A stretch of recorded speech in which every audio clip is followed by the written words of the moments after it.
வேற எதுவும் கேள்வி இருக்கு? உங்களுக்கே தெரியும், தேர்தல்னாலே என்ன மாதிரி மிகப்பெரிய அளவுக்கு பண பலம் எந்த அளவுக்கு அதை பிரயோகப்படுத்துறாங்க, ஃப்ரீபீஸ் என்ன மாதிரி எல்லாம் கொடுக்குறாங்க அப்படின்னு. இதையெல்லாம் தாண்டி நாம் தமிழர் கடந்த கால தேர்தல்கள்லையும் குறிப்பிடத்தக்க வாக்குகள்லாம் வாங்கியிருக்கு. இந்த மாதிரி ஒரு போட்டிகளில் இந்த தேர்தலையும் என்ன மாதிரி நீங்கள் அதை சமாளிக்க போறீங்க, எதிர்கொள்ள போறீங்க? ஒரு நல்ல அரசியல் உருவாக வேண்டும் என்பதும் நல்ல அரசு அமைய வேண்டும் என்பதும் எல்லாருக்குமான விருப்பமாக இருக்கணும். இப்போ எங்கள் முன்னோர்கள் எவ்வளவு கற்பிக்க முடியுமோ அவ்வளவு கற்பிச்சிருக்காங்க. இப்போ எங்கள் தாத்தா தெய்வ திருமகன் முத்துராமலிங்க தேவர் எடுத்துகிற அரசியலை வியாபாரமாக்கக்கூடாதுங்கிறாரு. ரெண்டாவது, ஒரு கொள்கையற்ற அரசியல் அது கோழைத்தனம்ங்கிறாரு, அது பாவம்ங்கிறாரு. அதே கருத்தை தான் காந்தி கூட வலியுறுத்துறாங்க. இங்கே பார்த்தீங்கன்னா வாக்குக்கு காசு கொடுக்கிறவன் பாவி, அந்த காசை வாங்கி கொண்டு வாக்கு செலுத்துகிறவன் தேச துரோகிங்கிறார். அப்போ பன்னெடுங்காலமாக நம்ம நீண்ட காலமாக தேச துரோக குற்றத்தை தான் செஞ்சிட்ருக்கோம். இது அறிவாசன் அண்ணல் அம்பேத்கர் மதிப்புமிக்க நமது உரிமைகளை சில ரொட்டி துண்டுகளுக்காக விற்பது அவமானகரமானதுன்னு சொல்கிறாங்க. அப்போ அவர் காலத்திலே இது இருந்துருக்கு. அதுக்கப்புறம் பேரறிஞர் அண்ணா அவர்கள் தங்கத்தை யாராவது தவிட்டுக்கு விற்பார்களா என்று கேட்குறார். அவர் காலத்தில் காங்கிரஸ் கொடுத்ததுங்கிறதான் குற்றச்சாட்டு. இன்றைக்கி அவர் பேரை சொல்லி கட்சி நடத்துகிற கட்சிகள் தான் இந்த வேலையை செய்யுது. அன்னைக்கு ₹1 ₹2, இன்னைக்கு ₹1000 ₹2000. வளர்ச்சி இதில் வருது, இதெல்லாம் வளர்ச்சியில் வருது. அப்போ இது ஊடகங்களுக்கு பெரிய பொறுப்பும் பங்கும் இருப்பதாக நான் நினைக்கிறேன். நீங்கள் இந்த வாக்குக்கு காசு கொடுக்குற இந்த முறையை, மாண்புமிக்க போராடி பெற்ற மாண்புமிக்க ஜனநாயகத்தை இந்த கேடுகட்ட பணநாயகமாக மாற்றி இருக்கிற முறையை நீங்கள் சாடுவதில்லை. நீங்கள் எந்த கேள்வியே சாடுவதில்லை. தேர்தல் ஆணையமும் இதை பொருள்படுத்துவதில்லை. இப்போ இப்படி ஒரு முறை இருந்தால் எப்படி இருக்கும் பாருங்கள். வாக்குக்கு விளம்பரங்கள் செய்கிறாங்க, பல நூறு கோடியில் காசு கொடுப்பதும் வாங்குவதும் குற்றம். உங்கள் வாக்கு விற்பனைக்கல்ல, இதெல்லாம் எழுதி வைக்கிறாங்க. இப்போ விரலில் மைய வச்சு ஜனநாயக கடமையாற்றுவோம்லாம் போட்டு வைக்கிறாங்க. அதுக்கு நிறைய பதாகைகள் வைக்கிறாங்க, நம்ம பார்க்குறோம். வாங்கிறதும் கொடுப்பதும் குற்றம், அதற்கு ஓராண்டு சிறை அப்படின்னு போட்டு வைக்கிறாங்க. யாரையாவது கைது பண்ணி, அது கொடுத்தவரையோ வாங்குறவரையோ ஒருவரையாவது கைது பண்ணியிருக்காங்க, ஒரு வழக்காவது தொடுத்துருக்காங்க அப்படின்னு ஏதாவது செய்தி, நீங்களே செய்தியாளர்கள் தான், ஏதாவது கேட்டது உண்டான்னு பாருங்கள். ரெண்டாவது, பறக்கும் படைன்னு ஒன்றை போட்டு பொது பாதையில் சாலைகளில் நிறுத்தி போவோர் வருவோரை தடுத்து சோதிக்குமே ஒழிய, தொகுதிக்குள்ளே ஏதாவது ஒரு பறக்கும் படை நின்று ஏதாவது ஒரு கட்சியை காசு கொடுக்கும்போது பிடிச்சது, சோதித்தது, அது தடுத்தது அப்படின்னு செய்தியை நீங்கள் படித்ததுண்டா, பார்த்ததுண்டா? இல்லை நீங்கள் தான் போட்டதுண்டா? இல்லை. ஆனால் சாலையில் நின்றுக்கிட்டு மளிகை கடைக்கு சரக்கு வாங்குறதுக்கு, பொருள் வாங்குறதுக்கு பணம் கொண்டு போகிறவனை பிடிக்கிறது, அப்பாவை மருத்துவமனையில் சேர்த்துட்டு பணம் கட்ட கொண்டு போகிறவனை பிடிக்கிறது, வங்கியில் பணம் எடுத்துக்கிட்டு மகள் திருமணத்துக்காக எடுத்துகிட்டு போகிறவனை பிடிக்கிறது, இந்த வேலையை தான் தொடர்ச்சியாக செய்துட்டு வருது இந்த பறக்கும் படை. இது பறக்கும் படையாக இல்லது, இது படுபாதகப்படையாக இருக்குது. அதை யாரும் கேட்கறது இல்லை. ஊடகங்கள் நேர்மையான ஒரு அரசியல் உருவாவதற்கு கொஞ்சமாவது வேலை செஞ்சிங்கன்னா, இதை இந்த மாதிரி வாக்குக்கு காசு கொடுத்து வாக்கை பெறுகிறவன் எப்படி மக்களுக்கு நல்லது செய்வான்? ஒரு 15-20 கோடி ஒரு சட்டமன்றத்துக்கு முதலீடு செய்கிற ஒரு வேட்பாளர் தன் லாப தேவைக்கு முதலீடு செய்கிறாரா, அல்லது மக்கள் சேவைக்கு முதலீடு செய்கிறாரா? பாராளுமன்ற தேர்தலுக்கு ஒரு 50 கோடி முதலீடு செய்கிறார், சட்டமன்ற தேர்தலுக்கு 15-20 கோடி முதலீடு செய்கிறாருன்னா, அதை அதிகாரத்துக்கு வென்று வந்தால் அதை ஈட்டி கொள்ளலாம்ங்கிற ஒரு நம்பிக்கை இருக்கிறதுனால தானே முதலீடு செய்கிறார். அவ்வளவு வாக்குக்கு 1000-500 கொடுத்து வாக்கை பெற்று பதவிக்கு மக்களுக்கு சேவை செய்தே ஆகணும் அப்படின்னு இருக்கிற நோக்கம் கொண்ட யாராவது ஒரு தடவை சொல்லு.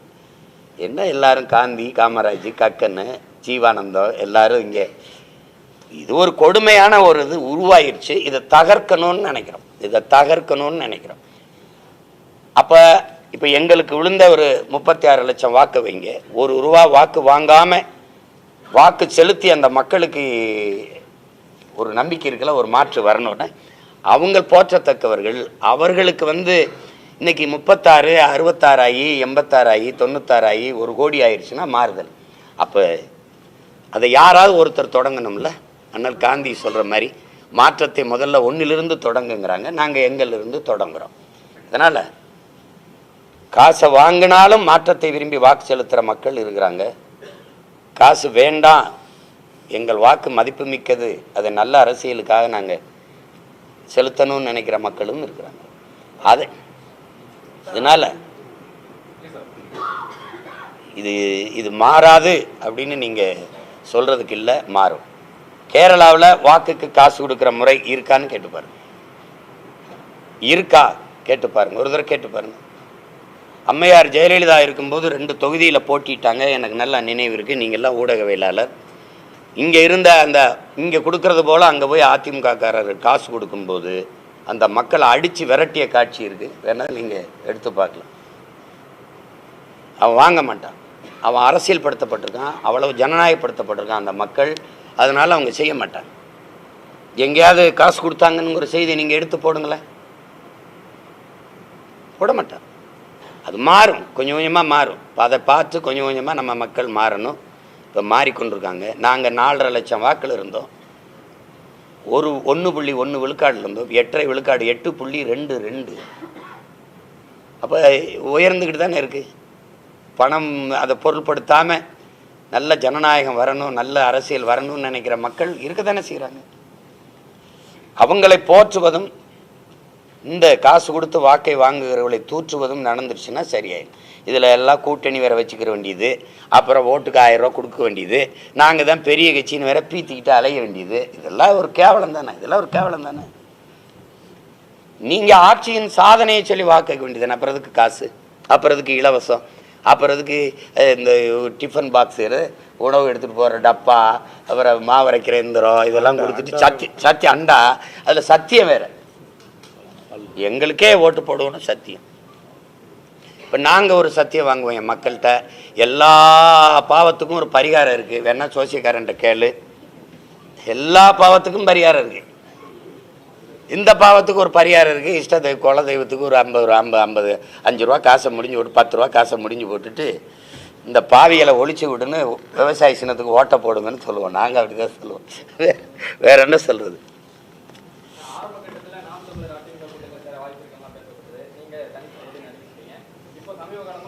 நீங்கள் வாய்ப்பு இருக்குன்னு பேசப்பட்டதா? நீங்களா பேசிக்கிட்டு இருக்கீங்களா?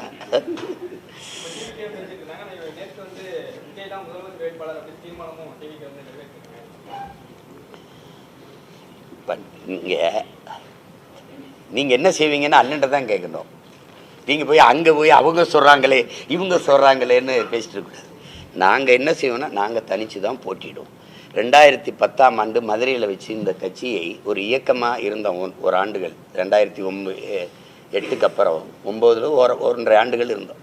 இப்போ அரசியல் இயக்கமாக அதை மாற்றும்போது, தேர்தல் கட்சியாக நாங்கள் நிற்கிறதுன்னு முடிவெடுக்கும்போது, அன்னைக்கு நான் சொன்னது இருக்கு மதுரை கூட்டத்தில், எந்த காலத்துலேயும் இந்திய கட்சிகளோடு திராவிட அரசியல் கட்சிகளோடு கூட்டு கிடையாது, தேர்தல் உடன்பாடு கிடையாதுன்னு. அதை இதுவரை கடைப்பிடிக்கிறோம். தேர்தல் அரசியலுக்கு இந்த 26ஓட 10 ஆண்டுகள் ஆகுது. 10வது ஆண்டுலையும் யாரோட உடன்பாடு இல்லை, தனித்து போட்டிடுறோம், அவ்வளோதான். அதில் போய் நீங்கள் குழப்பிக்க வேண்டியதில்லை. யார் சொன்னாலும் நம்பாதீங்க, நான் சொல்கிறதா இதுதான்.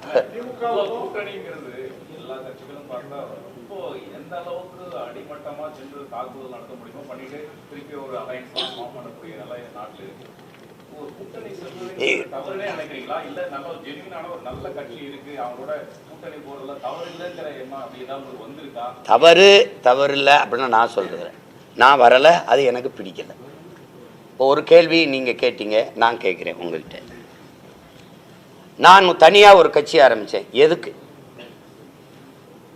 ஏற்கனவே இருக்கிற கட்சிகள், அதனுடைய அரசியல், அதனுடைய கொள்கை கோட்பாடு, அதனுடைய ஆட்சி, அந்த ஆட்சி நடத்துகிற முறை, இது பிடிக்காம தான் நான் ஒரு மாற்றுக்கு இந்த கட்சியை தொடங்குறேன். இப்போ நீங்கள் இப்போ ஒன்று கவனிச்சுக்கிறீங்க. இப்போ இஸ்லாமியர்களுக்கென்று ஒரு அமைப்பு, பல அமைப்புகள் இருக்குன்னு வச்சுக்கோங்க. எதுக்காக இருக்குது? திமுக தான் எங்களுக்கு பாதுகாப்புனா அப்புறம் தனியாக ஒரு அமைப்பு எதுக்கு? வேறு கேள்வி வருதா இல்லையா? இப்போ இந்த கட்சிகள் எல்லாம் தனித்தனியாக ஒரு கட்சியை ஆரம்பித்து எந்த கட்சி ஆட்சியிலிருந்து, எந்த கட்சியின் அரசியலிருந்து மாற்றுக்கு நீங்கள் வந்தீங்க? திருப்பி அந்த கட்சிகளோடவே கூட்டு வைக்கும்போது இந்த தனியாக ஒரு கட்சி அவசியம் இல்லையே. நீ ஒரு கடை வச்சிருக்க, அந்த கடைக்கு பொருள் அந்த கடையிலேருந்து வாங்கி வந்து வைப்பேனா, அப்புறம் அந்த கடையில் வேலைக்கு சேர்ந்துட வேண்டியது, அந்த கடையில் இருந்துட வேண்டியது தானே. இது எதுக்கு இது? அப்போ அது கடைசியாக கேட்டால் ஒரு கேள்வியை ஒரு பதிலை முன் வைப்பாங்க, என்ன இருந்தாலும் கட்சியை காப்பாற்றணும்பாங்க. இப்போ நம்ம ஒரு கேள்வியை முன் வைக்கிறோம், கட்சியை காப்பாற்றுவதே லட்சியமாகி போனால் எந்த லட்சியத்தை காப்பாற்ற கட்சியை ஆரம்பிச்சீர்கள்னா உங்கள்கிட்ட கேள்வி இருக்கா? இந்த திமுக அதிமுக ஆட்சி, அந்த ஆட்சி நிர்வாக கொடுமை, அதனுடைய ஆட்சி முறையில் இருக்கிற கேடு, அதை மாற்றத்தான் இந்த கட்சிகள் இத்தனையும் உருவாச்சு. இப்போ உதாரணமாக ஒன்று கேட்குறேன். இப்போ எங்கள் அண்ணன் வந்து மது ஒழிப்பு மாநாடு நடத்தினாங்க, விடுதலை சிறுத்தைகள் திரும்ப அண்ணன் நடத்தினாங்க, பேரெழுச்சியாக நடத்தினாங்க. இப்போ மதுவை யார் ஒழிக்கணும்? மதுவை காட்சி விற்கிற ஆலையை வச்சிருக்கிறது, மதுக்கடையை திறந்து வச்சிருக்கிறது யாரு? அரசு, அரசு சம்பந்தப்பட்டவர். அப்போ அந்த மதுக்கடையை திறந்து வச்சு அரசே நடத்துகிற அந்த கட்சியோடு கூட்டணி வைக்கும்போது இந்த மாநாட்டின் பயன் ஏதாவது இருக்கா? இவங்க என்ன நினைப்பாங்க, என்ன நடவடிக்கை எடுப்பாங்க? ஐயோ இவர் வந்து கூட்டணி வரமாட்டார் அப்படியா. மறுபடியும் இங்கே வருங்க, அந்த மாநாடு பயனற்றது. ஏன்னா யார் சாராயம் காட்சி விற்கிறானோ அவனுடைய கூட்டணி. இப்போ சாதி வாரி கணக்கெடுப்பு எடுக்கணும். இப்போ எங்கள் கொள்கை இருக்குது, எங்கள் ஐயா வலியுறுத்துறாங்க. எங்களுக்கு முன்னாடி நீண்ட காலம் பேசி வர்றது பாமக, எங்கள் ஐயா தான் அதை சொல்கிறாங்க. இப்போ சாதி வாரி கணக்கெடுப்பு எடுப்பவன் எவனோ அவனோட கூட்டணி. சாதி வாரி இந்த மது ஒழிக்கிறேன்னு சொல்கிறவன் எவனை ஒழிக்கிறான் அவனோட கூட்டணி. அது நடக்காத போது இந்த முயற்சிகள், இந்த போராட்டங்கள் பயனற்று போகுது. அவன் என்ன பேசலாம் கிடைச்சா இங்கே வந்துடுவான்ப்பா அப்படின்னா அது என்ன வரும்? அதனால தான் நாங்களாவது நின்று சண்டை போட்டுறோம். இப்போ நீங்கள் சொல்கிறீங்களே கூட்டணிக்கு போன கட்சி தலைவர்களே என்னை தனியாக சந்திக்கும் போது, டே தயவு செய்து விட்டுறாதரா, நீயாவது நில்றா அப்படின்னு தான் சொல்கிறாங்களே வெளியே, நீனு வா அப்படிலாம் யாரும் சொல்லலை. நீங்கள் இது சரியாக வராது எனக்குன்னா விட்டுருங்க. நான் ஊழல் லஞ்சத்தை ஒழிக்கணும் உங்ககிட்ட கேட்குறேன், இதில் எந்த கட்சியோட சேர்ந்து ஒழிக்கலாம்? சிரிக்காதீங்க. சாராயத்தை மூடணும், எந்த கட்சியோட சேர்ந்து மூடலாம்? இந்த வளங்களை எல்லாம் காப்பாற்றணும்னு நினைக்கிறேன். என் மண்ணின் வளங்களை எல்லாம், மலை மணல் இந்த நில வளம், கன்னியாகுமரி காற்று மரம், இதெல்லாம் காப்பாற்றணும். யாரோட சேர்ந்து செய்யலாம்? அப்போ அது தீமைக்கு மாற்று ஒரு தீமை இல்லை. இதை நான் இல்லை, உலக பெரும் பேரறிஞர்கள், நபிகள் நாயகம், இறைமகன் இயேசு, பகவத் கிருஷ்ண பரமாத்மா, எல்லா முன்னோர்களும் சரி, நம்மளுடைய அரசு பெரும் தலைவர்களும் தீமைக்கு மாற்று தீமை இல்லை, நெருப்புக்கு மாற்று நெருப்பு இல்லை. நெருப்பை தண்ணி வச்சு தான் அணைக்கணும். அப்போ தீமைக்கு மாற்று நேர்மை தான், நன்மை தான். நபிகளாட்டே போய் இந்த தீமையை எப்படி ஒழிப்பீங்க நபிகளே அப்படிங்கும்போது, நான் நன்மையை வச்சு தான் ஒழிப்பேன். அந்த நன்மை எந்த நன்மைன்னு சொல்லுங்க. இப்போ நான் ஒன்று கேட்குறேன், திமுக சொல்லுது எல்லாரும் வாங்க ஒன்றா நிற்போம், பிஜேபி உள்ள விட்டுறக்கூடாதுங்குது. அதிமுக சொல்லுது எல்லாரும் வாங்க ஒன்றா நிற்போம், திமுக மறுபடியும் வர விட்டுறக்கூடாதுங்கிறோம். நாங்கள் என்ன சொல்கிறோம், எல்லாரும் வாங்க நம்ம ஒன்றா நிற்போம், இவங்க எவனையும் வர விட்டுறக்கூடாதுன்னு நினைக்கிறோம். ஒரு கட்சியை அப்புறப்படுத்துவது, ஆட்சியை அப்புறப்படுத்துவதே ஒரு இயக்கத்துக்கு கோட்பாடாக இருக்க முடியாது. நல்ல ஆட்சியை உருவாக்குவது, நல்ல அரசியலை உருவாக்குவது, நல்ல ஆட்சியை மலரச் செய்வதால் லட்சியமாக இருக்க முடியுமே ஒழிய, இவர் அகற்றிட்டு இவரை உட்கார வைக்கிறது, இவர் அகற்றிட்டு இவரை உட்கார வைக்கிறது அல்ல எங்கள் இலக்கு. ஆட்சி மாற்றத்திற்கு வந்த பிள்ளைகள் அல்ல, ஆள் மாற்றத்திற்கு வந்த பிள்ளைகள் அல்ல. நாங்கள் அடிப்படை அமைப்பு அரசியல் மாற்றத்திற்கு வந்த புரட்சியவாதிகள், லட்சியவாதிகள். நாங்கள் ஆட்சி மாற்றத்திற்கான ஆளுகள் அல்ல, ஆட்சி முறை மாற்றத்திற்கான ஆட்கள். புரியுதுன்னு நினைக்கிறேன். ஆட்சி முறையவே மாற்றணும்னு நினைக்கிறேன். அதிகாரத்துக்கு நான்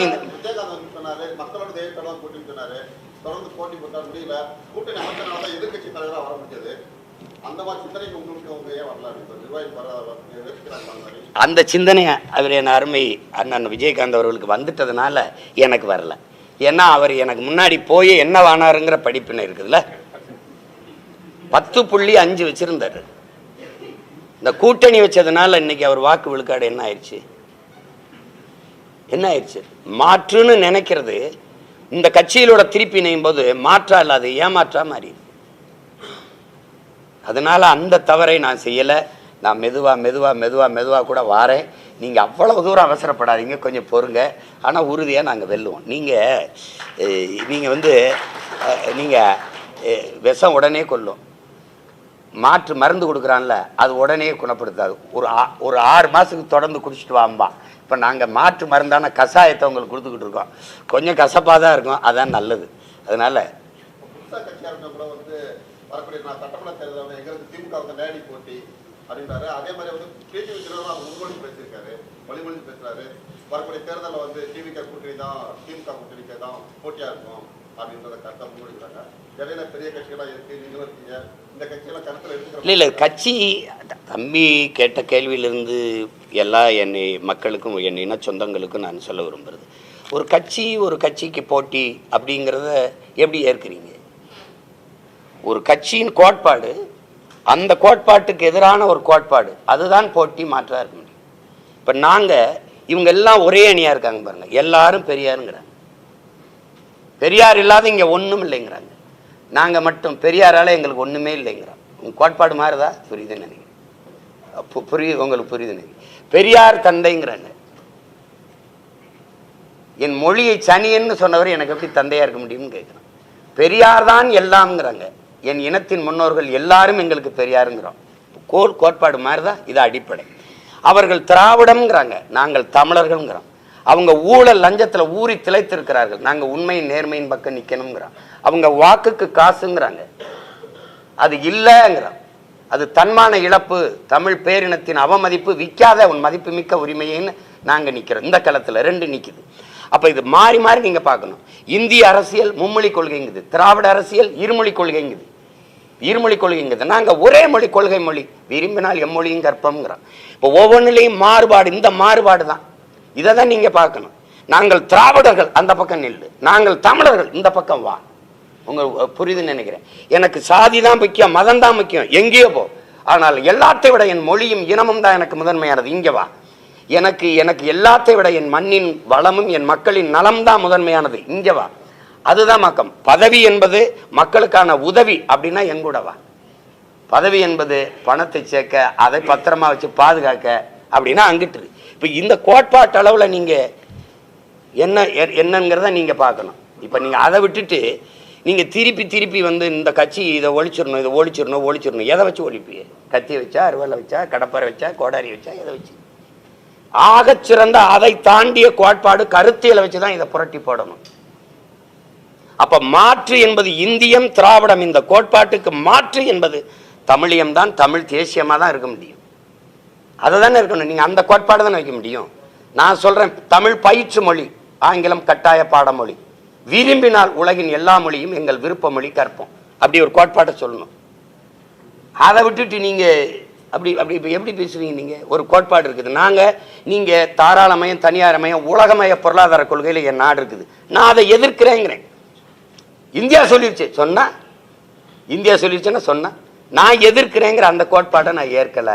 நான் தற்சார்பு, பசுமை, தாய்மை பொருளாதாரத்துக்கு வரேன். இதுதான் காந்தி கண்டது, எங்க தாத்தா ஜேசி குமரப்பா கண்டது, இதுதான் எங்கள் தாத்தா காமராஜ் கண்ட கனவு, தற்சார்பு. அதுல கூடுதலா ஒண்ணு சொல்றேன், பசுமை பொருளாதாரம்ங்கிற வேளாண்மையை முன்னிறுத்தி கட்டுகிற, வேளாண்மையை முன்னிறுத்தி கட்டப்படுகிற பசுமை தாய்மை பொருளாதாரம். எப்படி சாராய கடையை மூடுவேன், 50,000 கோடி இழப்பு, மாற்று வருவாய் பெருக்கம், பால் இருக்கு 1.5 லட்சம் கோடி 2 லட்சம் கோடிக்கு பாலின் சந்தை மதிப்பு இருக்கு தமிழ்நாட்டில். அப்ப இது முக்கியமா, அது முக்கியமா? இது கொல்லும், இது வாழ வைக்கும், இது விஷம், இது சத்து உணவு. இப்ப எதை நான் பிடிக்க? நீ ஆவின் பால் விற்கிற அரசு வழக்குதானா? இல்ல. அதை ஏன் நீ கேட்கறது இல்ல? ஆவின் பால் விக்குது, கவர்மெண்ட் வேலை, கவர்மெண்ட் விக்குது, ஆவின் நிறுவனத்தில் வேலை செய்யறவன் அரசு பணியாளன். எங்க பசு எங்க உனக்கு பால் எங்க? ஆந்திராவில இருந்து. நீ ஏன் மாடு வளர்க்கல? பால் குடிக்கும் போது வக்கனையா பால் குடிக்கும் போது மாடு வளர்க்கறது அவ்வளவு வேளமா? என் தாத்தன் மாதாவரத்தில் பால் பண்ணி கொண்டாந்தாரு காமராஜ். இப்ப மாடு வளர்த்தி இல்ல, அது அரசு வேலை தானே, போய் போட்டி போட்டு வேலை பார்த்தில.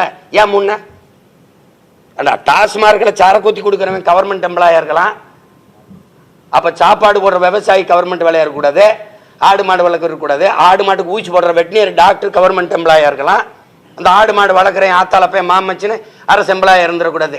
எப்படி? இப்ப மாற்று பொருளாதார பெருக்கத்துக்கு நீ வரவே இல்லையே. நீ உன்கிட்ட விதை இல்லை, நீ விவசாயம் செய்யறதுக்கு விதை இல்லை. சின்சாண்டா மேன்சாண்டா நிறுவனத்துக்கிட்டு இருக்கு. எத்தனை பேருக்கு கவலை இருக்கு இந்த தலைவர்கள்ல, இந்த போட்டியிட இந்த திராவிட கூட்டணிக்கு? ஒருத்தனை சொல்லு எங்க 22,792 விதையை ஒரே நாள மன்மோகன் சிங் ஆட்சியில் சின்சாண்டா நிறுவனம் மான்சாண்டா நிறுவனத்துக்கு எடுத்து கொடுத்த பெருந்தகைகள் இவர்கள் தான், எல்லாரும் கூட இருந்தாங்க. இந்தியாவிலே 2 கிழவந்தாள் தான். அந்த நெல் நிறுவனத்தின் தலைவர் ராத்தாலால் ரிச்சாரியா, இன்னொருத்தர் எங்கள் அப்பா நம்மாழ்வார், எல்லாம் 2 பேரும் போயிட்டான். இப்போ நெல் எங்கே இருக்கு?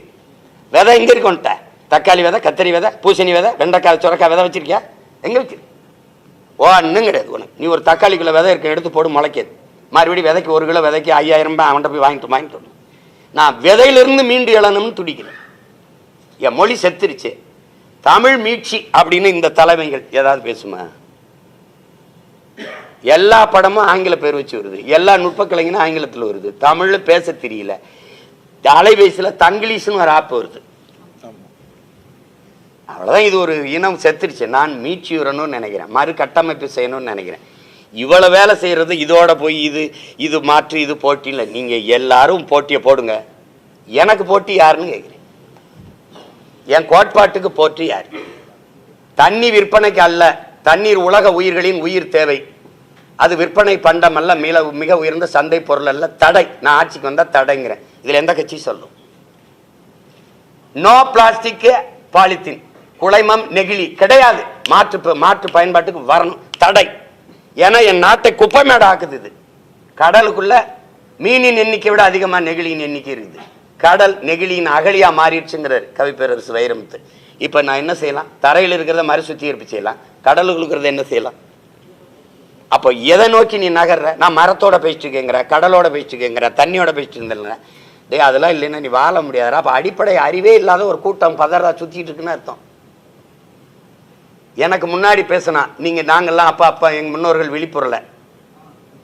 எங்கள் தாத்தா சொன்னார், பாலை விற்கிற மாதிரி தண்ணீரை விற்பாண்டா அப்படின்னு. நாங்கள் எச்சரிக்கலை. விளைநிலங்களெல்லாம் வீட்டு மனைகளாக விற்பாண்டா எச்சரிக்கலை. இன்னைக்கு நான் பேசும்போது சிரிப்பாக இருக்கு. மரம் இல்லைன்னா காற்று எது? பிறக்கிற குழந்தை புற்றுநோயோட பிறக்குது. காரணம் யார் சொல்வா? பிரதமர் சொல்வாரா? இல்லை சுகாதாரத்துறை அமைச்சர் சொல்வாரா? இல்லை இந்த நாட்டில் இருக்க இந்த கட்சிகள் பிறக்கிற குழந்தை புற்றுநோயோட பிறக்குது. எங்களுக்கெல்லாம் கற்பித்தது போயலை, இந்த பான்பராக்கு இந்த மாதிரி இதெல்லாம் பயன்படுத்தினா புற்று வரும்னு சொன்னாங்க. இப்போ கூட புகைப்பிடிப்பது புற்றுநோயை உண்டாக்கும், உயிருக்கு கேடு அப்படின்னு நீங்கள் சொல்றீங்க. அப்போ ஒரு வயசு குழந்தை என்ன பிடிச்சது? எதுக்கு பெண்களுக்கு அதிக மாறு புற்று வருது? 3 வயது குழந்தை புற்றுநோய் மருத்துவமனையில் இருக்குது. ஏன்? தாயின் மாறில் பால் உண்டதை தவிர எதுவும் முன்னாத குழந்தை புற்றுநோய் வந்து சாகுது. ஏன்? காரணம் யாராவது சொல்லு. காற்று நஞ்சாயிருச்சு, நீர் நஞ்சாயிருச்சு, உணவு நஞ்சாயிருச்சு. உயிர் தேவையா இருக்கிற 3மே விஷமாயிட்ட பிறகு அப்புறம் உங்களால நம்பிக்கையோட வாழைப்பழத்தை சாப்பிட முடியுமா? உங்களால நம்பிக்கையோட மாம்பழத்தை சாப்பிட முடியுதா? மனச்சான்றோட பதில் சொல்லுங்க. நீங்க தட்டுல வச்சிருக்கிறது நஞ்சா உணவா? நீங்க குடிக்கிற போத்தல குடிக்கிற தண்ணீர் உங்க மனச்சான்ற சொல்லுங்க, அது தண்ணீரா விஷமா? எதுவுமே தெரியாது. ஓட்டு போட்டுறணும், அவன் வந்துடணும், வாழ்க ஒளிகன்னு கத்திரணும், கோஷம் போட்டுறணும், நாட்டாண்டணும் ஆண்டு. இதெல்லாம் தெரியாது. எனக்கு ஓட்டு போட்டு நான் என்ன பண்ண போறேன்? சொல்லுங்க. தெரிஞ்சா போடுங்க, போடலைன்னா விடுங்க. என்னை தூக்கி சுடுகாட்டில் போடுங்க, ஒரு நாள் தேடுங்க, இருந்தா வருவேன், இல்லைன்னா என்ன பண்ணுவீங்க? எனக்கு முன்னாடி கத்துனவன்லாம் எங்க நான் தேடி பார்க்கணும். அன்னைக்கே சொல்லியிருக்காங்க என் பாட்டுன்னு. மணி நீரும் மண்ணும் மலையும் அணிநிலர் காடும் உடையத அரண்னு எத்தனை ஆயிரம் ஆண்டுக்கு முன்னாடி எழுதுனா? ஏன் உனக்கு அறிவு எங்க போச்சு? இதை படிச்சு இல்லை, இது எங்க போச்சு? அது எங்க இருக்கு? மணி நீர் இருக்கா, மண் இருக்கா, மலை இருக்கா, அணிநிலர் காடு இருக்கா? எல்லாத்தையும் ஏன் அழிச்ச? ஒருத்தரும் கேட்க மாட்டேங்கிறீங்க, நானும் கேட்க கூடாது. அப்ப எப்படி உன் ஓட்டு என்னை வச்சு என்ன பண்ண போகுது சொல்லு? என்ன பண்ண போகுது சொல்லு? அது ஓட்டு என்ன பண்ண போகுது? ஒரு அற்ப 1000-500க்கு தன் மதிப்புமிக்க உரிமையை விற்கிற என் மக்களை அரசியல் படுத்தாம ஆக்குனது யாரு? யார் ஆக்குனது? யாராவது சாராயத்துக்கு வீரன் பேர் வைக்கிற உலகத்துல ஏதாவது ஒரு தலைவங்களை ஆட்சியை பத்தி சாராயத்துக்கு வீரன்னா, அப்ப நான் மேடையில என் பாட்டன் பூலித்தேவன் வீரன், என் பாட்டன் தீரன் சின்னமலை மருதுபாண்டியன், எங்க பாட்டி வேலநாச்சியார், அழகுமுத்துக்கோன், சுந்தரலிங்கம், பெரும்பிடுகு முத்தரையன், பண்டாரவன்யன். நான் பைத்தியக்காரனா? நீ பைத்தியக்காரனா? என் தலைவன் பிரபாகரனை போல நான் பேசாண்டா? வீரன்னா நீ குவாட்டு குச்சி வச்சு விட்டுருவேன், ஆஃபுக்கு வச்சு விட்டுருவேன், அதை போட்டு அவன் வீரன் ஆயிடுவான். இதெல்லாம் என்ன நக்கல் அடிக்கிற நீ? வீரனுங்கிற சொல்ல நீ எவ்வளவு இழிவுபடுத்துற நீ? அப்ப சுபாஷ் சந்திர போஸ் ஒரு ஆஃப், பகத்சிங் ஒரு ஆஃப். என்னடா சிரிக்கிறீங்க? பாருங்க, நான் சீரியஸா பேசிட்டு சிரிக்கிறேன். ஐயா என்ன நீ சிரிக்கிற? அல்ல சார், நெப்போலியன் இருக்காது, மறந்துட்டேன். ஐயா நான் மறந்துட்டேன். தம்பி எடுத்து கொடுத்ததுக்கு நன்றிடா. நெப்போலியன் அலெக்சாண்டர்லாம் வைப்போம். இதெல்லாம் என் தம்பி நீ நினைச்சு பாரு. கால கொடுமை. ஒரு தமிழ் வளர்க்குற ஒரு நாட்டில் முதல்வரே சொல்றாரு, வணிகர்களை கூட்டி வச்சுக்கிட்டு உங்க வணிக நிறுவனங்கள் எல்லாம் நீங்க தமிழ்ல தயவு செய்து பேர் வைக்கணும், ரெயின்போவை ரெயின்போன்னே தமிழ்ல எழுதுங்கன்ற. அது தமிழ்னு நினைச்சு சொல்றாரு. தம்பி அது தங்கிலீஷு தமிங்கிலம்னு தெரியாம. அப்ப இங்க வேறு ஒரு எரிபொருள் வங்கியில் போய் நின்னேன். அது போடும்போது அது எழுதியிருக்கு, நீ ஃபியூச்சரை ஃபீல் செய். நீ அதை வந்து இங்கிலீஷில் எழுதிட்டான், நீ இன்னும் தமிழில் எழுதிட்டான். ஃபியூச்சரை அப்படி ஃபியூச்சரை அப்படி எழுதி ஃபீல் செய். ஃபீல் அதை இங்கிலீஷ் எழுதி அது தமிழில் எழுத்துல எழுதி ஃபீல்னு எழுதி செய். இந்த நீ செய் இடையில என்ன இருக்குது? எழுத்து தமிழாக இருக்குது, ஆனால் தங்கிலீஷாக இருக்குது. ஒரு ஒரு ஒரு தேசிய இனத்தின் உலகத்தின் முதல் மொழியை இப்படி கொலை செய்கிறத பார்த்துட்டு அந்த இனத்தின் மகன் இப்படியே நிற்கணும்னா இப்படி. எங்கள் தாத்தன் சொல்கிறான், தாயை பழித்தவனை யார் தடுத்தாலும் விடாதரா, தமிழை பழித்தவனை தாயே தடுத்தாலும் விடாதராங்கிறான். இப்போ நாங்கள் என்ன செய்ய சொல்லுங்கள்? இந்த 4.5 ஆண்டுகால திமுக ஆட்சியில உங்க பார்வையில நல்லதுன்னு ஏதாவது நடந்துட்டாங்க? நீங்க ஏதாவது சொல்ல மாதிரி பாயிண்ட்ஸ் இருக்காங்க? பாயிண்ட்ஸு நல்லதுன்னு இப்போ நீங்கள் கேட்குற அளவுக்கு நான் தேடுற அளவுக்கு இருக்கு. புரியுது என்ன? சரிதானம்மா? நீங்கள் கேட்குற அளவுக்கும் நான் பாயிண்ட்ஸு அப்படின்னு தேடுற அளவுக்கு ஒரு பாயிண்ட் சொன்னால் சொல்லலாம். என்னன்னா, இந்தியாவிலே அதிகமாக இளம் விதவைகள் இருக்கிற மாநிலம் தமிழ்நாடு அப்படின்னு சொன்னாங்க. அந்த இடத்துல ஒரு இது நான் பெருமையாக கருதுகிறேன். இந்தியாவிலே அதிகமாக இளம் விதவைகள் இருக்கிற மாநிலம் இது இல்லை. அதிகத்திற்கு அதிகமாக இருக்கிற மாநிலம், ரொம்ப அதிகமாக இருக்கிற மாநிலமாக மாற்றிருக்கிறாங்க. எந்த ஒரு மாறுதல், என்ன ஒரு ஒன்று சொல்லுங்க உருப்படின்னு. அதிமுகவுக்கும் திமுகவுக்கும் அவங்க எந்த ஒரு வேலைக்கும் 40 ரூபா கேட்பாங்க, இவங்க கூட 20 ரூபா கேட்டு 60 ரூபா. அதில் கொஞ்சம் ஏற்ற இறக்க இருக்கே ஒழிய தம்பி, இதில் அதிமுக வந்தால் திமுகவிலிருந்து இது மாறுபடும். சாராய் கடையை மூடுவார்கள், எந்த வேலைக்கும் ஊழல் லஞ்சம் பெறமாட்டார்கள், பணியிட மாற்றமா, பணி நியமனமா, பணி உயர்வா எதுக்கும் பெறமாட்டார்கள். அவர்கள் வந்தால் மலையாக இருக்கும், ஆறாக இருக்கும், வளங்களை கொள்ளையடிக்க மாட்டார்கள். அவர்கள் வந்தால் ஏதாவது ஒரு மாறுதல்னு ஒன்று இருக்கணும்ல, ஒன்றும் இல்லை. ஒரே கருப்பு சாப்பு ஒரு மாறுதல். இங்கே கொடியில் அண்ணா இருப்பார், அங்கே இருக்க மாட்டார். இதே தான் பாரதிய ஜனதாவுக்கும் காங்கிரஸுக்கும். கொடியில் வண்ணம் மாறும், கொள்கையில எண்ணம் மாறாது, 4 பேருக்குமே மாறாது. அப்புறம் அதை போய் பேசி என்ன இருக்கு? இப்ப நாங்க தோற்றோங்கிறாங்க. தோற்று நீங்க எப்படி ஜெயிக்கணும்? ஏன் ஜெயிக்கணும்? தோத்தோம். யாருக்கிட்ட தோத்தோம்? என் பெற்றோர்கள்ட்ட, என் தாய் தந்தையர்கிட்ட, எங்கள் உடன் பிறந்தார்கள்ட்ட. நாங்க ஜெயிக்கணும். ஏன் ஜெயிக்கணும்? என் மக்களுக்காக. அதை என் மக்கள் முடிவு செய்யணும். சிறப்பு வாக்காளர் திருத்தம் பணிகள்லாம் நடந்துட்டு வருங்க. அதுல வந்து என்ன மாதிரி பர்ஃபெக்ட்டா நடக்காதுன்னு ஆளுங்கட்சியில சொல்றாங்க.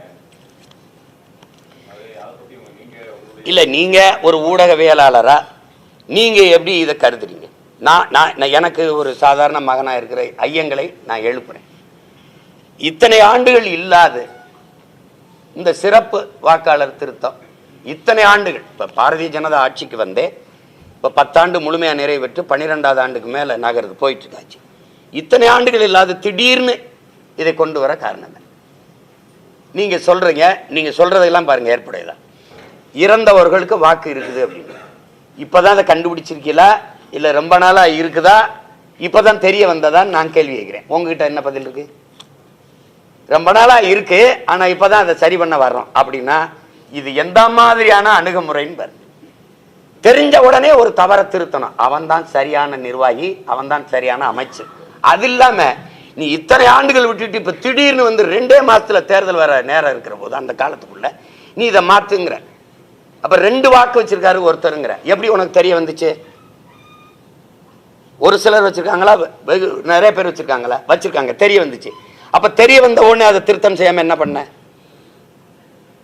சரி செய்யற, இதையெல்லாம் செய்யற, நாங்க அனுமதிக்கிறோம். சரி கண்டுபிடிச்சது. அவர் இறந்துட்டாரா இல்லையாங்கிறது உனக்கு தான் இறப்பு சான்றிதழ் கொடுத்துருப்பான்ல, அவனை தூக்கி விட்டுற வேண்டியதானே. இதுக்கு எது வீடு வீடா வர? 2 வாக்கு எவன் வச்சிருக்கான்னு பார்த்து அவனை நீக்க வேண்டியதானே. ஒரே ஒரே அப்பா பேரு அம்மா பேரு ஒரே ஆளு 2 இடத்துல வாக்கு வச்சிருக்காருன்னு கண்டுபிடிச்சு அவரை நீக்க வேண்டியதானே. அதை செய்யாம நீ என்ன பண்ற, நீ அதை விட்டு ஆனா வருவ, நீ வர்ற இடத்துல நீ இப்ப நான் இருக்கேன், நான் வாக்கு பெறும்போது வேற முகவரியில பெற்றேன். இப்ப நான் வாடகை வீட்டுல வேற வீட்டுக்கு இப்போ கிழக்கு சாலை பக்கம் போயிட்டேன்.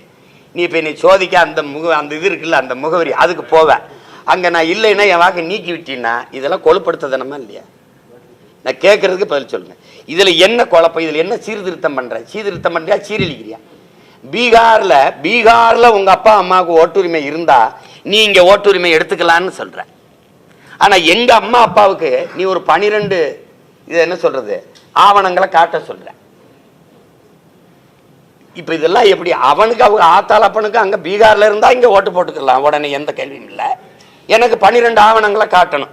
எங்க அம்மா காலையில எழுந்திரிச்சு நான் ஆடு மாட்டை வச்சுட்டு வயலுக்கு போமா, உனக்கு ஆவணம் காட்ட உட்காந்துருக்குமா? ஆனா டே உங்களுக்கு வேலை இல்லைன்னா இதெல்லாம் என்னது? இது வேற என்ன? நீங்க இப்படி ஒரு எல்லாம் தெரிஞ்சுக்கிட்டே இந்த கேள்வி எழுப்புறிய. நான் சொல்றேன் பாருங்க. இப்போ நீங்க எங்களை இங்க இருந்து குறைஞ்சது 60-70 லட்சம் பேரை ஏத்துவேன். ஏன்னா இவன் உன் வாக்காளர் இல்ல, உன் வாக்காளர் இல்ல, ஒரு டிஎம்கே வாக்காளர் இல்ல, ஏடிஎம்கே ஏத்து வேலைன்னு தெரியாது கூட்டணி வச்சிருக்கேன். இப்ப நாம் தமிழர் வாக்கு இதெல்லாம் தூக்கிடுவேன். நீ பீகார்ல இருந்து வர்றவங்க உனக்கு தெரியும் முழுக்க உங்களுடைய வாக்காளர், அவனுக்கு பூரா வாக்கு கொடுத்துட்டு போயிடுவேன் எந்த கேள்வியும் இல்லாம. இது நடக்குதா இல்லையான்னு பாருங்க. இப்ப இதையே கொண்டாரு பீகாரியனுக்கு ஆவணம். நீ எப்படி கேட்கிற? உங்க அம்மா அப்பாவுக்கு எங்க வாக்கு இருந்தாலே நீங்க வாக்குரிமை எடுத்துக்கலான்னு கொண்டு வந்துட்டு எனக்கு இவ்வளவு ஆவணம் நீங்க காட்டணும். உன் தாய் தந்தையர் வாக்கு செலுத்திருக்கிறாரா இல்லையார்களா இல்லையா அதையெல்லாம் நீ கொண்டாந்து காட்டு. என்னப்பா இதெல்லாமா நம்ம இப்ப தேடிட்டு இருக்க முடியும்? இப்ப அப்படின்னா நீங்க என்ன பண்ணிருக்கணும்? இங்க பாருங்க என்ன பண்ணிருக்கணும். ஒரு 6-7 மாசம் 8 மாசம் 9 மாசம் இருக்கும் போதே ஆரம்பிச்சிருந்தா அது என்னன்னு இருக்கும். மெதுவா ஏதோ செய்யறாங்க வைக்கிறாங்க. இப்போ எவனோட கூட்டணி போறதுன்னு சண்டை அடிச்சுட்டு மழை கட்டிட்டு இருக்கும்போது ஜனவரி, இப்போ நவம்பர் முடிய போகுது, டிசம்பர் ஜனவரி பிப்ரவரியில அறிவிச்சு விட்டுருவேன். இப்ப போய் எனக்கு வாக்கு இருக்கா இல்லையா ஓட்டு இருக்கா இல்லையா நான் தேடிட்டு இருந்தேன். எப்படி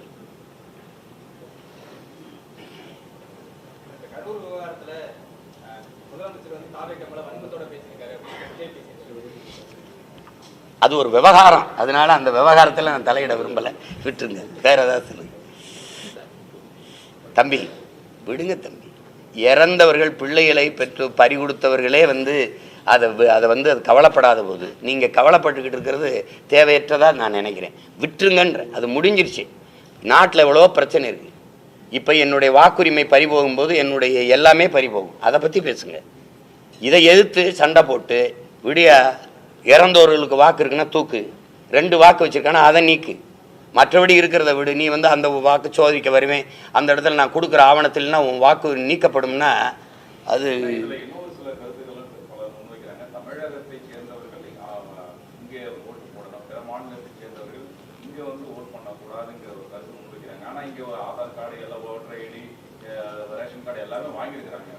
அதுக்காக அது கொடுக்கப்பட்டதே. அதை எல்லாரும் முன்வைக்கல, நான் ஒருத்தன் தான் பேசுறேன். நீங்க எல்லாரும் தெரியுங்க. எல்லாரும் யார் சொல்றா? கருத்து இல்லை, நான் தான் சொல்றேன். நீங்க ஒரே நாடு ஒரே ரேஷன் கார்டு கொண்டு வந்தது இதுக்கு தான். ஒரே நாடு ஒரே ரேஷன் கார்டு. ஏன் ஒரே நீர் இல்லை? இந்த ஒரே நாடு ஒரே ரேஷன் கார்டு கொடுக்கறது தேச ஒற்றுமைக்குன்னா, ஒரே வரி ஒரே தேர்வு ஒரே கல்வி முறை ஒரே தேர்தல் இதெல்லாம் கொண்டு வர நீங்க தேச ஒற்றுமைக்குன்னா, இந்த காவிரி நதிநீர் உரிமையில வாய மூடிட்டு பேசாம இருக்கல, அது எப்படி தேச ஒற்றுமைக்கா இல்ல? எப்படி இதை கொண்டு வந்து பேசுற 2 கட்சி காங்கிரஸ் பிஜேபி, இந்த 2 பேரும் தான் மாறி மாறி கர்நாடகாவை ஆள்றான். ஆனா ஒரு தேசினத்தின் மகன் நான் என் உரிமைக்கு நிற்கும் போது, என் நதிநீர் உரிமைன்னு கேட்கும் போது நீ வாய மூடிட்டு நிக்கிறிய. ஐயா நீ என்ன இறையாண்மை பேசுற? நீ என்ன தேச ஒற்றுமை பேசுற? தேச துரோகி நீங்கள். ஏன் ஒரு தேசினத்திற்கான நதிநீர் உரிமையை தலையிட்டு பங்கிட்டு பெற்றுத்தர முடியாத நீங்கள் இறையாண்மையும் ஒருமைப்பாடும் பேசுவது எவ்வளவு வேடிக்கையானது, எவ்வளவு பெரிய ஏமாற்று. எப்படி இது? ஒரே நாடு ஒரே ரேஷன் கார்டு. எனக்கு ரேஷன் கார்டு கூட பீகார்ல போய் நான் வரிசையில் நின்று கொடுத்துட்டேன்னா பார்ப்போம். இங்க மானங்கட்ட கூட்டமாயிட்டோம் நாங்க. அதனால நீ நின்றுக்கிட்டு ஒரே ரேஷன் கார்டு அவனுக்கு வாக்குரிமை கொடுன்ற. இந்த 10 ஆண்டுகள் ஐயா மோடி பிரதமர் ஆனதுலேருந்து எத்தனை லட்சம் பேர் வண்டி இருக்கான்? ஒரு நாளைக்கு 4000 பேர் தொடர் வண்டியில் வந்து இறங்குறான். எங்க இருக்கான்? எல்லாருக்கும் வாக்குரிமை கொடுத்தா அவன் ஒரே மொழி இந்திங்கிற அடிப்படையில் ஒருங்கிணைஞ்சிருவான். நாங்கள் தமிழ்ங்கிற அடிப்படையில் ஒருங்கு இணையலை. நாங்கள் பெருத்த இனக்கூட்டத்தில் பெருத்த எண்ணிக்கையில் இருக்கிறது வன்னியன் தான். ஆனால் ஒரே சாதியாகவும் நாங்கள் ஒன்றா நிற்கலை. அடுத்து பறையர் ஒரே சாதியாகவும் நாங்கள் ஒன்றா நிற்கலை. முக்குளத்தோர், தேவர், கல்லர், மறவர், அகமுடையர் ஒரே சாதி அப்படின்னு கூட ஒன்றா நிற்கலை. காவண்டன் நாங்கள் ஒன்றா நிற்கலை. ஆனால் ஒரே மொழி அடுப்பில் நாங்கள் நிற்கலை. ஆனால் அவன் நிற்பான். 1.25 கோடி 1.5 கோடி ஏறிட்டான்னா பெருத்த சாதின்னு நான் பேசிக்க முடியாது. அவன் இந்தி அவன் ஒரே மொழியில நின்று என் நிலத்தையும் அதிகாரத்தையும் அவன் பறிப்பான். நான் அடிமையாவேன், அடிச்சு விரட்டுவான், நிலமற்ற அனாதையா நாடற்று ஓடுவேன். இது இந்த பாருங்க, இந்த தலைவனின் மகனை சத்தியம் பண்ணி சொல்றேன், நடக்கும். நீ எழுதி வை, அன்னைக்கு நான் இருந்தா போராடி தடுப்பேன், இல்லைன்னா நீங்க என்னை தேடுவேன். நடக்கும் நடக்கும். இதுதான் வரலாறு முழுக்க நடந்திருக்கு. ஈழத்தில் எனக்கு நடந்துச்சு. இங்கே நீங்க சவுகார்பேட்டையில் நீங்க இடம் வாங்கிடுவீங்களா? அங்க அந்த வீட்டில் ஒன்று வாடகைக்கு போய் குடியிருந்துருவீங்களா? அப்ப தமிழ்நாட்டுக்குள்ள ஒரு தீவு தானே அது. இது மாதிரி எத்தனை தீவை காட்ட உங்களுக்கு? இந்த பேராபத்தை நோக்கி போகுது. அவனுக்கு என்ன, எல்லாருக்கும் தனித்தனியா மாநிலம் இருக்கு. உணராம யாரு உணர்வா? அவன் ஏன் ரத்தத்தில் இருக்க வாழ்றானா? ஏன் இனம் சார்ந்த வாழ்றானா? இவனுக்கு என் மொழி சட்டா கவலை இருக்கா? என் நிலம் பறிபோனா கவலை இருக்கா? என் நிலத்தின் வளம் மீத்தேன் ஈத்தேன் எல்லா காவிரி படுகையில மீத்தேன் ஈத்தேன் இருக்குல்ல, கங்கை படுகையில இருக்கா இல்லையா? ஏன் எடுக்கல? நீ ஏன் எடுக்கல? ஏன் அணுவுல கேரளாவுக்கு போன அணுவுல ஏன் இனத்துக்கு இடிந்த கரைக்கு ஏன் வந்துச்சு? அங்க கம்யூனிஸ்டும் காங்கிரஸ் தான் ஆளுது. இங்க இடிந்த கரை அணுவுல ஆதரிச்ச இதே கம்யூனிஸ்டும் காங்கிரஸ் கேரளாவில் ஏன் எதிர்த்தது? ஏன் எதிர்த்தது? அவன் ஒரே வார்த்தை சொல்றான், என்ன வெளிச்சத்தில் வாழ்றதை விட உயிரோட வாழ்வது முக்கியம், எடுத்துக்கிட்டு போ அணுவுல வேணாம்னு. ஏன்? ஏன்னா அங்க பெத்தன அப்பனா இருக்கான், அவன் மண்ணின் மகனை ஆள்றான். எனக்கு இங்க எவனோ இருந்தான், நான் சாவதை பத்தி என் ஆத்தாள பெண் தாய் சாகிறது, என் தங்கச்சி தாய் தாலி இருக்கிறது அவனுக்கு கவலை கிடையாது. அதனால வச்சுக்கிட்டான். இத்தனை கடற்கரை நகர் இருக்கும்போது ஸ்டெர்லைட் ஏன் என் ஊருக்கு வருது?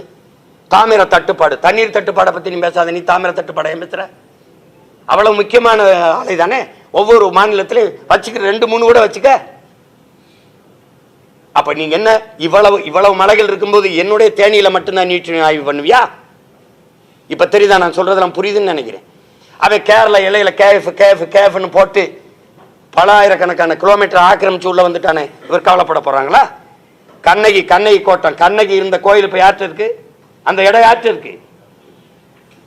ஏன் பறி கொடுத்தா? பேசுனா என்ன இனவரியன் பாசிஸ்ட்? நான் கேட்கறது என் இனத்தின் உரிமையை, ஒரு தமிழ் தேசியனத்தின் இறையாண்மையை கேட்டு போராடுறேன். என்னை பாசிஸ்ட் நீ சொன்னா நீதான்டா கேடுகட்ட பாசிஸ்ட். என்னை அடிமையா இரு, உரிமை இழந்து நில்லுன்னு சொல்றதுக்கு உனக்கு எவனுக்கு உரிமை இருக்கு? இதை பத்தி கவலைப்படுவாரா? ஐயா ஸ்டாலின் கவலைப்படுவாரா? கவலைப்படுவாரா சொல்லுங்க. இல்லை யாரு கவலைப்படுவா?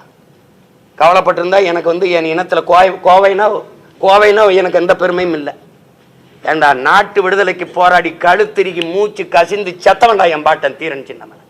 அவன் வேற 2000 கோடி என் காசல கட்டின அந்த மேம்பாலத்துக்கு வீர பெரும்பாட்டன் தீரன் சின்னமலை மேம்பாலம் வைக்க முடியாதா? சிடி நாயுடுன்னு வைக்கிறீங்க, சாதியை ஒழிச்சு விட்டு. ஊவே சாமிநாத ஐயர்னு வச்சா என்ன தமிழ் தாத்தா? அவையிலன்னா தமிழ் இலக்கியம் இருந்திருக்குமா? சொல்லுங்க. அவன் பேர ஊவே சாமிநாதன் எழுதி வைக்கிற. முத்துராமலிங்க தேவர், அந்த தேவரை நாங்களாம் சத்தமுறை அறவட்டத்துக்குள்ள போடுற. இதை நாயுடு, நாராயணசாமி நாயுடு. இப்போ உங்க அதிகாரம் உங்க அடையாளத்தை நிறுவுது. அப்ப எங்க அடையாளத்தை மீட்டுருவாக்கம் செய்வாது எங்க அதிகாரம் வேணும்னு நாங்க நினைப்போம்ல. எங்க அடையாளத்தை நிறுவுவதற்காவாது, அப்ப எங்கள் மொழியை மீட்பதற்காவாது. நீ சமஸ்கிருதம் எந்த இடத்துல இருக்கு? எந்த மாநிலத்தின் தாய்மொழி? எல்லா மாநிலத்திற்கும் மொழிவழி மாநிலம் பிரிச்சு இல்லை. சமஸ்கிருதத்துக்கு எந்த மாநிலம் பிரிச்சிங்க? தெலுங்குக்கு இருக்கு, கன்னடருக்கு இருக்கு, பீகாரிக்கு இருக்கு, குஜராத்திக்கு இருக்கு, மராட்டியனுக்கு இருக்கு, மலையாளிக்கு இருக்கு, தமிழனுக்கு இருக்கு. இருக்குல்ல சமஸ்கிருதத்துக்கு ஒரு மாநிலம் சொல்லு. இல்ல நீனே 24,500 தான் மொத்தமா பேசுறதுன்னு கணக்கு கொடுக்குறீங்க. அப்ப எதுக்கு இவ்வளவு நிதி ஒதுக்குற? சமஸ்கிருதத்தை கட்டாயமாக்குற, சமஸ்கிருதம் படிக்கணும்னு கொண்டு வர. ஏன்? செத்து போன உன் தாய்மொழியை உயிர்ப்பிக்க நீ அதிகாரத்துக்கு வந்து துடிக்கிற. செத்து கொண்டு இருக்கிற என் தாய்மொழியை உயிர்ப்பிக்க நாங்க அதிகாரத்தை பிடிக்க துடிக்கிறோம். இது ரெண்டுக்கு என்ன? நீ நேஷனலிஸ்ட், நான் பாசிஸ்ட் ஆயிடுவேனா? எப்படி? இந்த இடத்துல உட்கார்ந்து பாருங்க, என் வழி என்னன்னு உங்களுக்கு புரியும். ஓட்டு எனக்கு எதுக்கு வச்சுக்க, நீ எவனுக்கோ போடு, நான் பேசுறது புரிஞ்சா போடு, இல்லைன்னா நீ வச்சு என்னதுக்கு நீ என்ன அவன் புளிச்சேப்பம் கொண்டு இருக்கு. மற்றவனுக்கு தேர்தல் வெற்றி வழக்கமான ஒன்று, எங்கள் வெற்றி வரலாற்றின் புரட்சி, மாபெரும் மாறுதல், சரித்திர சாதனை. முடியாதுன்னு நீ சொல்ற, கூட்டணி வைக்காம எப்படி ஜெயிக்க முடியும்னு உலகம் பூரா எனக்கு கற்பிச்சவன், இன்குலின் டாட்டா வரைக்கும் சொன்னது என்ன சொல்றான், எது முடியாதுன்னு சொல்றானோ அதை நீ முடிச்சு காட்டுவது, அதுக்கு பிறதாண்டா சாதனைங்கிறான். நான் தனிச்சு நின்று வெல்றனா இல்லையான்னு மட்டும் பாருங்க. நீங்க கொஞ்சம் காலம் எடுக்கும், அவ்வளவுதான். அது முடியாது, உங்களால முடியாதுன்னு சொல்லுங்க, ஒதுங்குங்க. யாராலும் முடியாதுன்னு சொல்லாதீங்க. எவராலும் முடியாததை என்னால் முடியும், எங்களால் முடியும்னு சொல்றதுக்கு பேர் தான் சாதனை. அதை விட்டு யாராலும் முடியாது யாராலும் முடியாது அங்கிட்டு போய் நின்று புலம்பிக்கிட்டு, நான் இல்லைன்னா என்ன, என் பிள்ளை செய்வான், இன்னொருத்த வருவான், என் முன்னோர்கள் கத்திட்டு போனா, நான் வருவேன் நான் நினைச்சு விட்டு போனா, வந்தான் வந்து நிக்கிறேன்ல. 15 வருஷமா எத்தனை பேரம் பேசியிருப்பான், எத்தனை ஆயிரம் கோடி பேரம் பேசியிருப்பான், எத்தனை சீட்டு எவ்வளவு பதவியாசை கட்டியிருப்பான், சமரசம் செஞ்சிருக்கேன்னா பாருங்க. ஏன் 22 நாடுகள் எவ்வளவோ பேரம் பேசி சரணடையாம நின்று சரணடைஞ்சு வாழ்றதுக்கு பதிலாக சண்டையிட்டு சாகலாம்னு சண்டையிட்டு செத்த மரவனின் பிள்ளைகள் நாங்க. நீங்க போய் இந்த 4 சீட்டு 3 சீட்டு வச்சுக்க, நீயே வச்சுக்க. மக்கள் முடிவு பண்ணணும். அதிமுக முடிவு பண்ணக்கூடாது திமுக ஒழிக்கணும்னு, திமுக முடிவு பண்ணக்கூடாது பிஜேபி ஒழிக்கணும்ட்டு. என் மக்கள் முடிவு பண்ணணும். அதுக்கு என்ன பண்ணணும், மக்களுக்கு கற்பிக்கணும். டேய் இவன் ஆபத்தானவன், இவன் தப்பானவன், ஐயா இது நஞ்சு சாப்பிடாத, ஐயா அது நல்ல உணவு சாப்பிடு, நாங்க தான் சொல்லி கொடுக்கணும். அதுதான் சமூக பொறுப்பு. அந்த கடமையாற்றுகிறவன் பேரும் தான், அவன் தான் தலைவன். அதை விட்டுவிட்டு சும்மா இவரை ஒழிச்சிடணும் அவரை அழிச்சிடணும் அப்படின்னு எப்படி அழிப்பீங்க, எப்படி அழிப்பீங்க? வேற ஏதாவது நல்ல கேள்வி?